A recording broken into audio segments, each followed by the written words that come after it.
Salam sejahtera, terima kasih karena bersama dengan saya di Nazilin Unity Channel.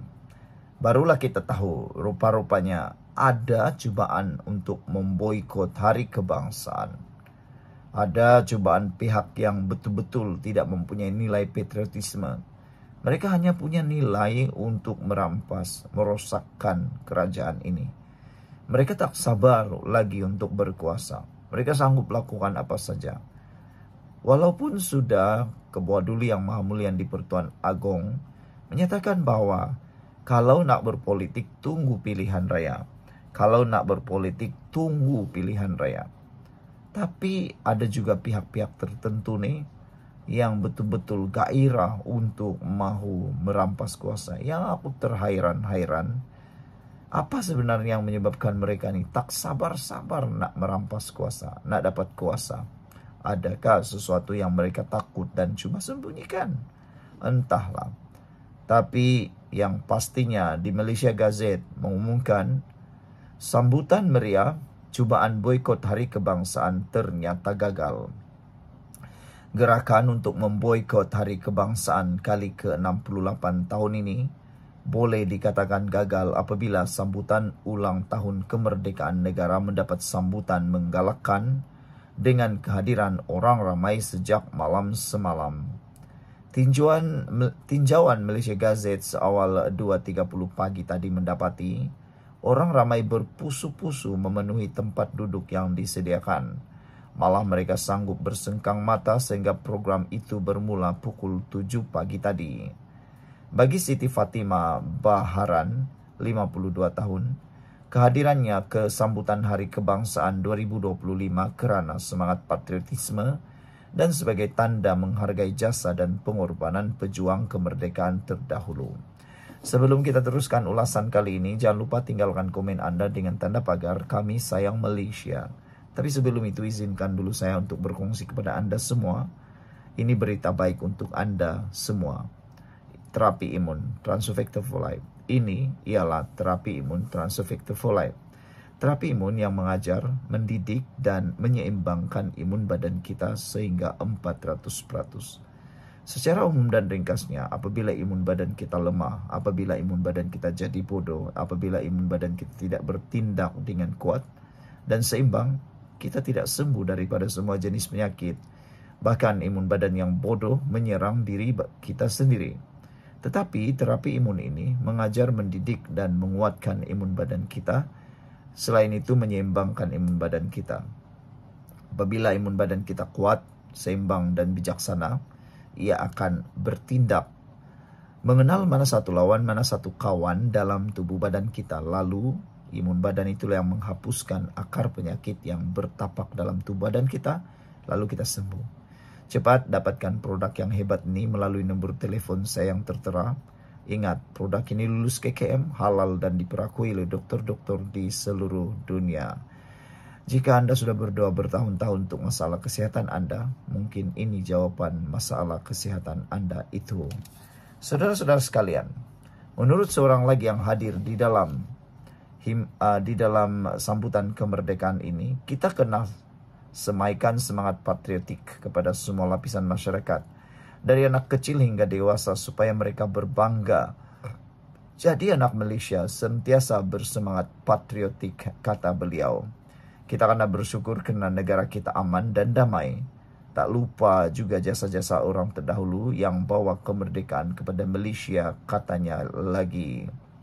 Terdahulu, Sultan yang di Pertuan Agong, Sultan Ibrahim dan Permaisuri Agong berkenan mencemar duli ke sambutan Hari Kebangsaan tahun 2025 kali ke-68 di Dataran Putrajaya. Turut hadir Perdana Menteri Datuk Seri Anwar Ibrahim dan isteri. Bagi seorang mahasiswa lagi, beliau katakan semangat patriotisme dia semakin bertambah apabila hadir ke sambutan Hari Kemerdekaan tahun 2025 hari ini. Katanya rasa seronok sebab ramai. Saya pun datang sudah 3 tahun. Setiap tahun akan datang. Sebelum ini keluarga tak datang. Kali ini kakak dan bapa datang. Seronok juga macam dulu, kata beliau.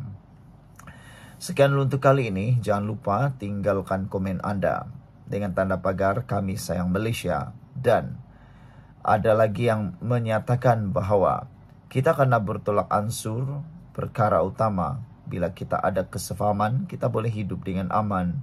Harapkan kami, kita teruskan keamanan ini, kata seorang lagi netizen. Sekian dulu, kita jumpa lagi. Bye-bye. Salam sejahtera, terima kasih karena bersama dengan saya di Nazilin Unity Channel. Ini keputusan terkini berkait dengan kes Zara. Mahkamah Tinggi mengenepikan semua keputusan Coroner inquest Zara Khairina. Wow. Mahkamah Tinggi di sini mengenepikan keputusan bekas Coroner berhubung semua permohonan yang difailkan oleh peguam untuk diterima sebagai pihak berkepentingan dalam inquest kematian Zara Khairina Mahathir.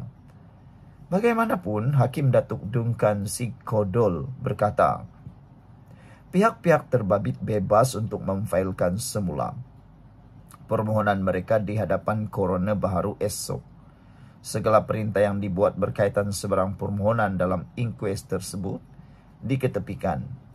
Pihak-pihak berhak mengemukakan semula permohonan mereka di hadapan Coroner baharu, katanya lagi. Duncan membuat keputusan itu selepas mendengar hujahan daripada semua pihak hari ini.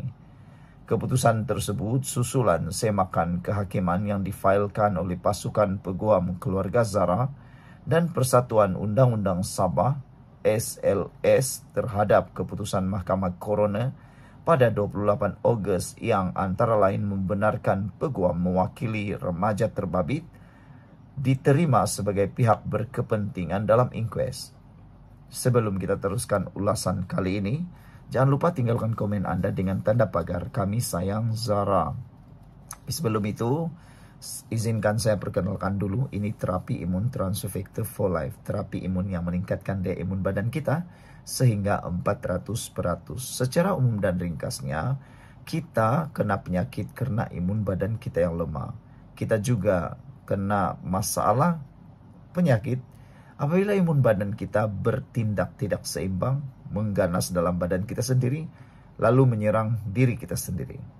Terapi imun ini, Transfer Factor for Life ini, mengajar, mendidik, menguatkan, dan menyeimbangkan sistem imun badan kita supaya bukan sekadar jadi kuat, bijaksana, tetapi mengenal mana satu kawan, mana satu lawan dalam tubuh badan kita. Apabila imun badan kita jadi kuat, imun badan itulah yang menghapuskan semua akar penyakit yang ada dalam tubuh badan kita. Lalu kita jadi sembuh.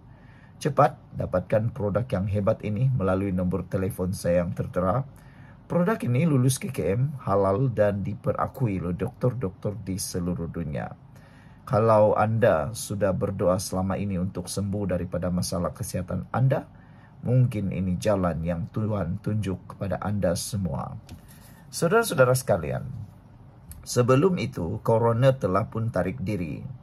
Duncan menambah dalam kes ini, Coroner sebelum ini membuat perintah membenarkan peguam mewakili remaja terbabit untuk diterima sebagai pihak berkepentingan dan turut serta dalam proceeding inquest.